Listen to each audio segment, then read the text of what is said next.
ஹரே கிருஷ்ணா. பகவத் தரிசனத்திலிருந்து ஒரு கட்டுரை. மேதாவியும் படகோட்டியும். ஸ்ரீல பிரபுபாதர் வழங்கிய உபதேச கதை. ஒரு நாள் பட்டணத்திலிருந்து வந்த ஒரு படித்த மேதாவி நதியை கடக்க எண்ணினான். அங்கு ஒரு படகோட்டியை பார்த்தான். அங்கு சென்று படகோட்டியிடம், படகோட்டியே, உன்னால் நதிக்கு மறுபுறத்தில் உள்ள கிராமத்திற்கு என்னை சேர்க்க முடியுமா? படகோட்டி பதிலளித்தான், கண்டிப்பாக, அதுவே என் கடமை. அந்த மேதாவி தோணியில் ஏறினான். படகோட்டி துடுப்பிட ஆரம்பித்தான். படகோட்டியே, உனக்கு வானியல் தெரியுமா? நட்சத்திரங்கள் எப்படி நகருகின்றன என்பது தெரியுமா என்ற கேள்விகளை மேதாவி படகோட்டியிடம் கேட்டான். தெரியாது ஐயா, இந்த தோணியை கொண்டு நதியை கடக்க தெரியும், அவ்வளவுதான் என்று பதிலளித்தான் படகோட்டி. இதை கேட்ட மேதாவி மிகுந்த அதிர்ச்சியுடன், ஐயோ, உனது வாழ்க்கையின் 25% வீணாகிவிட்டது என்று கூறினார். மேலும் படகோட்டியிடம் மேற்கொண்டு கேள்விகளை எழுப்பினார். புயல் எவ்வாறு மையம் கொள்கிறது என்று உனக்கு தெரியுமா? காற்றின் வேகத்தை கணித்தல், தட்ப வெப்பம் மற்றும் காற்றழுத்தத்தை அறிதல், இதெல்லாம் உனக்கு தெரியுமா என்று மீண்டும் மீண்டும் மேதாவி கேள்விகளை அந்த படகோட்டியிடம் கேட்டார். அதற்கு படகோட்டி, இல்லை ஐயா, நான் ஏழ்மையானவன், நீங்கள் என்ன கூறுகிறீர்கள் என்பதே எனக்கு புரியவில்லை ஐயா என்று தாழ்மையுடன் பதிலளித்தார். அதற்கு மேதாவி மீண்டும் பேரதிர்ச்சியுடன், உனது வாழ்க்கையின் 50% வீணடித்து விட்டாய் என்று கூறினார். மேலும் அந்த படித்த மேதாவி படகோட்டியிடம் கேள்விகளை எழுப்பினார். உனக்கு உயர் கணிதமாவது தெரியுமா? வானில் கூடும் கருமேகங்களின் கூட்டமைப்பை வரைபடமாக மாற்றி புயலை கணிக்க தெரியுமா? இவ்வாறு படித்த மேதாவி படகோட்டியிடம் கேள்வி கேட்க, படகோட்டியோ, கண்டிப்பாக இல்லை ஐயா, இந்த தோணியை கொண்டு நதியை கடக்கத்தான் தெரியும், இவ்வாறு பதிலளித்தார். இதை கேட்ட படித்த மேதாவி, இந்த படகோட்டிக்கு ஒன்றும் தெரியவில்லையே, என்னதான் இவனுக்கு தெரியுமோ என்று அனுதாபத்தோடும், அதே சமயம் தனக்கு எல்லாமே தெரிகிறது, ஆனால் படகோட்டிக்கு ஒன்றுமே தெரியவில்லை என்று ஒரு ஏளனமாகவும் படகோட்டியை பார்த்தார். பின்னர் படித்த மேதாவி படகோட்டியிடம் சொன்னார், வீண் வீண், உனது வாழ்க்கையின் 75% வீணாகிவிட்டது. படகோட்டியே, உன் வாழ்க்கையின் 75% வீணடித்து விட்டாய். இவ்வாறு மேதாவி கூறிக்கொண்டே இருந்தார். அப்போது திடீரென வானில் கருமேகங்கள் சூழ்ந்தன. புயல் காற்று வேகமாக வீசத் தொடங்கியது. அப்போது பதட்டத்துடன் படகோட்டி படித்த மேதாவியிடம் கேட்டார், ஐயா, இயற்கையை பார்க்கும் போது நமக்கு எதிராக உள்ளது. நாங்கள் தொடர்ந்து இவ்வாறு பயணிக்க முடியாது. நாம் நம் உயிரை காப்பதற்கு ஒரே ஒரு வழி, இப்போதே தோணியிலிருந்து குதித்து கரைக்கு நீந்தி செல்ல வேண்டும். ஐயா, உங்களுக்கு நீச்சல் தெரியுமா? இவ்வாறு படகோட்டி படித்த மேதாவியிடம் கேட்க, மேதாவியோ, இல்லை, எனக்கு நீச்சல் தெரியாது, எனக்கு நீச்சல் தெரியாது என்று கூறினார். படகோட்டியோ தன் உயிரை காப்பாற்றிக் கொள்ள நதியில் குதித்தான். அப்போது மேதாவியிடம் கூறினான், நீங்கள் வாழ்க்கையின் 100% வீணடித்து விட்டீர், இப்போது தண்ணீரில் மூழ்கப் போகிறீர். இவ்வாறு கூறிவிட்டு படகோட்டி நீந்த தொடங்கினான்.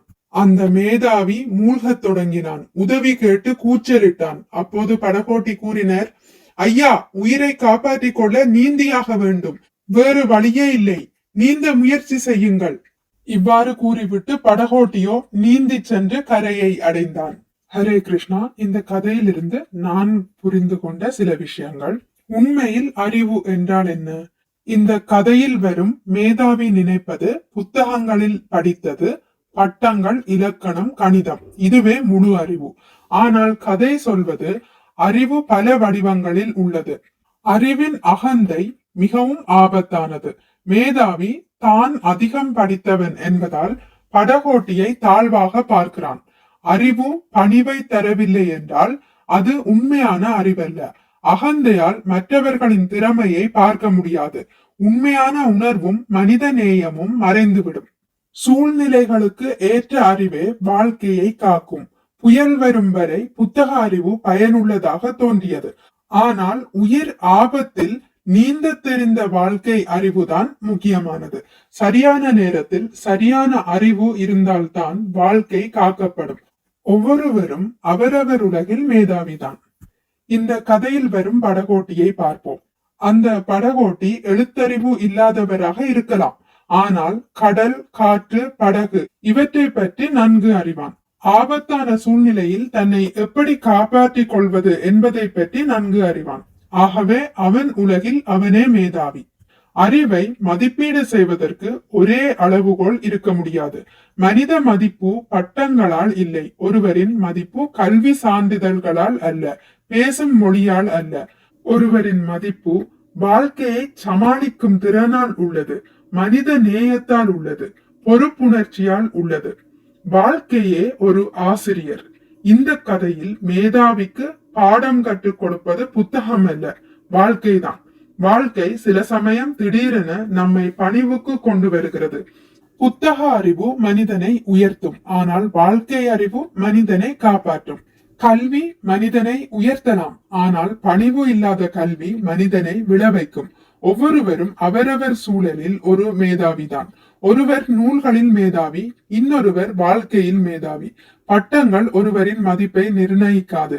மனிதநேயம், அனுபவம், சரியான நேரத்தில் சரியான முடிவு இவையே மனிதனை காப்பாற்றும்.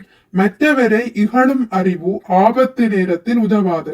ஆனால் எளிய மனிதனின் வாழ்க்கை அறிவு உயிரையே காக்கும். அதனால் நினைவில் கொள்ளுங்கள், புத்தகம் கற்றுத்தரும் அறிவு முக்கியம், ஆனால் வாழ்க்கை கற்றுத்தரும் அறிவு அவசியம். புத்தக அறிவு மட்டும் உண்மையான ஞானம் அல்ல. கிருஷ்ணரை நினைவு கொள்ள செய்யும் அறிவே உண்மையான ஞானம். வேதங்களை படித்தாலும் அதனால் அகந்தை வந்தால் அது அவித்தியை, அதாவது அறியாமை. எளிய மனிதன் கூட கிருஷ்ணர் மேல் சரணடைந்திருந்தால் அவனே உண்மையான மேதாவி. வாழ்க்கை என்ற படகு சம்சார கடலில் பயணம் செய்கிறது. அந்த பயணத்தில் நம்மால் தனியாக நம்மை காப்பாற்றிக் கொள்ள முடியாது. நமக்கு ஒரு ஆன்மீக குருவின் தயவு தேவைப்படுகிறது. ஏனெனில் ஆன்மீக குருவே நம்மை வழி நடத்துகிறார், சரியான வழியை காட்டுகிறார். ஆகவே ஆச்சாரியர்கள் மற்றும் குருவின் கருணையோடு வாழ்க்கை எனும் இந்த பயணத்தில் கிருஷ்ண நினைவோடு நம் உயிரை காக்க வேண்டும். பக்தி இல்லாத ஞானம் ஆபத்து நேரத்தில் ஆதரவாக இருக்காது.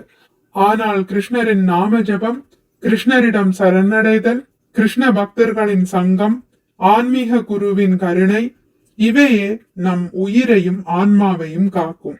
ஆகவே கிருஷ்ணர் இல்லாத அறிவு அகந்தை, கிருஷ்ணருடன் கூடிய அறிவே உண்மையான அறிவு. கிருஷ்ணருக்கு சேவை செய்வோம், கிருஷ்ண பக்தர்களுக்கு சேவை செய்வோம். இவ்வாறு அவர்களின் கருணைகளை பெற்று இந்த சம்சார கடலில் இருந்து விடுதலை பெற்று கிருஷ்ணரிடம் போவோம். மிக்க நன்றி. ஹரே கிருஷ்ணா. உங்களுக்கு இந்த வீடியோ பிடித்திருந்தால் லைக் பண்ணுங்கள், ஷேர் பண்ணுங்கள், சப்ஸ்கிரைப் பண்ணுங்கள். நோட்டிபிகேஷன் பெல்லை அழுத்துவதன் மூலம் அடுத்த பதிவுகள் உங்களை வந்தடையும். பகவான் ஸ்ரீ கிருஷ்ணரை பற்றி கேட்டு மகிழ்வோம். ஹரே கிருஷ்ணா.